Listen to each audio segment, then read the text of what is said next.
মৰমৰ দশম শ্ৰেণীৰ ভাইটি ভণ্টিসকলৰ বাবে অতি প্ৰয়োজনীয় কেইটামান প্ৰশ্নোত্তৰ প্ৰথম পাঠ পুনৰ আলোচনাৰ পৰা নিৰ্বাচিত কৰি লৈ আহিছোঁ। তোমালোকে আগন্তুক পৰীক্ষাৰ বাবে এইকেইটা প্ৰশ্নোত্তৰ ভালদৰে অনুশীলন কৰি যাবা, তোমালোক নিশ্চিতভাৱে উপকৃত হ'বা। ঠিক আছে, গতিকে আমি আগবাঢ়োঁ। প্ৰথমেই প্ৰথম খণ্ড পুনৰ আলোচনা ৰিভিজনৰ এই 3 নম্বৰ পইণ্ট, যদি এ অনুপাত বি সমান চি অনুপাত ডি, ইয়াত যে তোমালোকৰ 3টা চৰ্ত দিয়া আছে, এইকেইটা বস্তু চাই যাবা। এইডোখৰলৈকে প্ৰান্ত দুটা পূৰণফল সমান মাধ্য দুটা পূৰণফল। এই টপিকটো যদি ভালকৈ বুজি যোৱা, এই পইণ্টটো যদি ভালকৈ বুজি যোৱা, তোমালোকে ইয়াৰ পৰা অহাৰ খুবেই সম্ভাৱনা আছে। তোমালোকে এইটো চাই যাব পাৰা। তাৰপিছত তোমালোকে এই পেৰেগ্ৰাফটো ভালদৰে চাই যাবা। ইয়াৰ পৰা কুৱেশ্যন অহা দেখা যায়। এইটো এক্স সমানুপাত 1/y তালিকাত প্ৰকাশ কৰিলে এক্স সমানুপাত 1/y, এই সম্পৰ্কটোৰ বিষয়ে ভালদৰে চাই যাবা।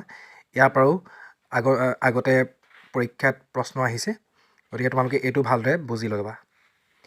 তাৰপিছত উদাহৰণ 5টো খুবেই এটা ইম্পৰ্টেণ্ট কুৱেশ্যন। আগতে 2 নম্বৰৰ কাৰণে দিছিলে, আজিকালি তোমালোকৰ MCQত দিয়া দেখা গৈছে। গতিকে এইটো এটা খুব ইম্পৰ্টেণ্ট কুৱেশ্যন হয়। তাৰপিছত অনুশীলনী R1ৰ 1 নম্বৰ 2 নম্বৰ এইখিনি গোটেইখিনি, এই R1ৰ গোটেই অনুশীলনীটোৱে খুব ইম্পৰ্টেণ্ট হয়। তোমালোকে বিশেষকৈ ইয়াত এই 4 নম্বৰ 1 নম্বৰ 2 নম্বৰ আৰু 4 নম্বৰ এইকেইটা কুৱেশ্যন আহি থকা দেখা যায়। কিন্তু যোৱাবাৰ এই 5 নম্বৰ এনেকুৱা ধৰণৰ তালিকাও দিয়া দেখা গৈছে। গতিকে তোমালোকে এই অনুশীলনীটো ভালদৰে চাই যাবা। তাৰপিছত ৰিভিজন R2ৰ তোমালোকৰ ওপৰত 6 নম্বৰ যিটো পইণ্ট, এনৰ বৰ্গ আৰু n+1ৰ বৰ্গৰ মাজত কিমানটা স্বাভাৱিক সংখ্যা থাকে, ইয়াক লৈ পিনে তোমালোকৰ প্ৰশ্ন অহা দেখা গৈছে। গতিকে তোমালোকে এই টপিকটো ভালকৈ চাই যাবা, এই পইণ্টটো ভালকৈ চাই যাবা।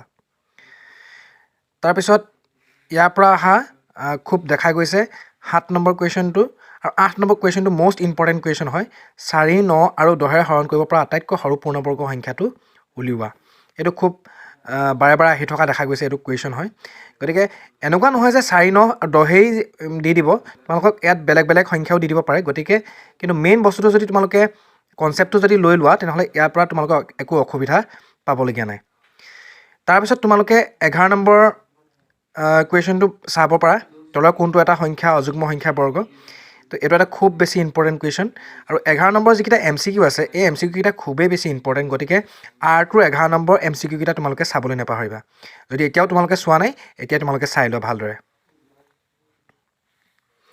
এইকেইটা একেই 18 স্কোৱাৰ আৰু 19 স্কোৱাৰৰ মাজত কিমানটা স্বাভাৱিক সংখ্যা আছে, তলৰ কোনটো বৰ্গ সংখ্যা নহয়, এইকেইটা খুব বেছি ইম্পৰ্টেণ্ট, মষ্ট ইম্পৰ্টেণ্ট কুৱেশ্যন এইকেইটা। তাৰপিছত তোমালোকে ঘন আৰু ঘনমূল কিউব এণ্ড কিউব ৰুটৰ পৰা এই পইণ্টটো চাবা, b³ = a হ'লে কিউব ৰুট a = b হ'ব। এই পইণ্টটোৰ পৰা আগতে প্ৰশ্ন আহিছে। তোমালোকে এই প্ৰশ্নটো ভালকৈ কেনেধৰণৰ প্ৰশ্ন হ'ব পাৰে, তোমালোকে যদি টেষ্ট পেপাৰবিলাক যদি কমপ্লিট কৰিছা তেনেহ'লে গম পাইছাই চাগে। গতিকে এইটো এটা ইম্পৰ্টেণ্ট কুৱেশ্যন হয়। তাৰপিছত R3ৰ পূৰ্ণঘন নোহোৱাৰ কাৰণটো তোমালোকে চাগে জানা। পূৰ্ণঘন কিয় নহয়, পূৰ্ণঘন নোহোৱাৰ ওপৰত, পূৰ্ণঘন হোৱা আৰু নোহোৱাৰ ওপৰত কিছুমান কুৱেশ্যন হয়। তাৰপিছত 9 number important question, most important question, তোমালোকক চিন দিয়াকেইটা দেখিছা নহয়, এই চিন দিয়াকেইটা খুব বেছি ইম্পৰ্টেণ্ট। এইকেইটা পৰীক্ষাত আগতে আহি থকা কুৱেশ্যন হয়। গতিকে তোমালোকে যদি এতিয়াও কিতাপত চিন দিয়া নাই, ভালকৈ চিন দি পিনে তোমালোকে এইকেইটা খুব অনুশীলন কৰা, তোমালোকে নিশ্চয় উপকৃত হ'বা। তাৰপিছত সূচক আৰু ঘাতৰ পৰা তোমালোকৰ এই যিকেইটা সূত্ৰ আছে, এই সূত্ৰকেইটা ভালদৰে চাবা। এইকেইটা তোমালোকৰ আগতে আহি আছে। তাৰপিছত এইটো জেটো ইয়াত এইটো আগতে পৰীক্ষাত আহিছে। এইখিনিৰ পৰা খুবেই প্ৰশ্ন আহি থকা দেখা যায়। তাৰপিছত তোমালোকৰ এই পইণ্টটো k × 10⁻m, য'ত এই চৰ্ত যে দিয়া আছে, এই চৰ্তটো ভালদৰে চাবা। ইয়াত তাৰমানে k হোৱা চৰ্তটো কি হয়, আৰু 1 আৰু 10ৰ মাজত যে থাকে কোনো এটা দশমিক সংখ্যা বুলি কৈছে k এটা, তো এই পইণ্টটো ভালদৰে চাবা। এই লাইনটো খুব বেছি ইম্পৰ্টেণ্ট, এইটো খুব বেছি ইম্পৰ্টেণ্ট। তাৰপিছত R4টো এটা খুব বেছি ইম্পৰ্টেণ্ট এটা অনুশীলনী হয়। গতিকে এই R4টো ভালদৰে তোমালোকে চাই যাবা।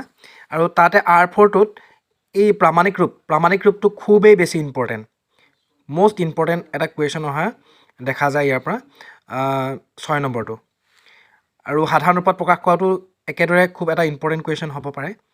তাৰপিছত এইটো খুব বাৰে বাৰে আহি থাকে, এনেকুৱা ধৰণৰ কুৱেশ্যন এম নিৰ্ণয় কৰা এইটো ইয়াৰ ওপৰত খুব কুৱেশ্যন হয় তাৰপিছত তোমালোকৰ 11 নম্বৰ যিখিনি এম চি কিউ তোমালোকে এইকেইটা কুৱেশ্যনো চাবা ভালদৰে প্ৰামাণিক ৰূপ আৰু এইটো সাধাৰণ ৰূপত প্ৰকাশ কৰা এইকেইটাও ইম্পৰ্টেণ্ট একে এম চি কিউবিলাক তোমালোকে এৰি নিদিবাই তাৰপিছত R5 5 নম্বৰ যিটো অনুশীলনী আছে পুনৰালোচনাৰ সাধাৰণ উৎপাদক উলিওৱা চাই যাবা ইয়াৰ পৰা 1 নম্বৰ নহ'লে 2 নম্বৰীয়া এটা কুৱেশ্যন আহিব পাৰে এম চি কিউত সাধাৰণতে নাহে এইটো হয়তো আহি যাব পাৰে একো ক'ব নোৱাৰি নহয় তোমালোকে চাই যাবা কিন্তু ইয়াৰ পৰা কুৱেশ্যন আহিছে কিন্তু তোমালোকে এইটো চাই যাব পাৰা তাৰপিছত এইখিনি চাবা এইখিনি গোটেইখিনি ইম্পৰ্টেণ্ট হয় R5টো গোটেইখিনি ইম্পৰ্টেণ্ট হয় কিন্তু তাৰ ভিতৰত এইটো আহি থকা দেখা যায় দেই এই 6 নম্বৰটো এইটো L + M whole square minus L - M whole square এইটো আহি থকা দেখাইছে তাৰপিছত এইটো আহিছে এনেকুৱা ধৰণৰ এই উৎপাদক বিশ্লেষণ কৰা এইটোৰ পৰা আহিছে তাৰমানে তোমালোকে এই গোটেই অনুশীলনটো ভালদৰে চাই যাবা ঠিক আছে তাৰপিছত আহিলে তৃতীয় খণ্ড পৰিমিতিৰ পৰা কিন্তু যদিহে আহি যায় তেতিয়াহ'লে তোমালোকেতো দিগদাৰ হ'ব তোমালোকে গতিকে পৰিমিতিখিনিও তোমালোকে একেদৰে চাই যাবা যাতে তোমালোকৰ একো অসুবিধা নহয় পৰীক্ষা হলত হ'বনে ঠিক আছে আজিলৈ ইমানখিনি ইয়াৰ পিছত তোমালোকৰ কাৰণে পুনৰ বাস্তৱ সংখ্যাৰ ইম্পৰ্টেণ্ট কুৱেশ্যনখিনিও ইয়াৰ পিছৰ ভিডিঅ'টোত মই লৈ আহিম থেংক ইউ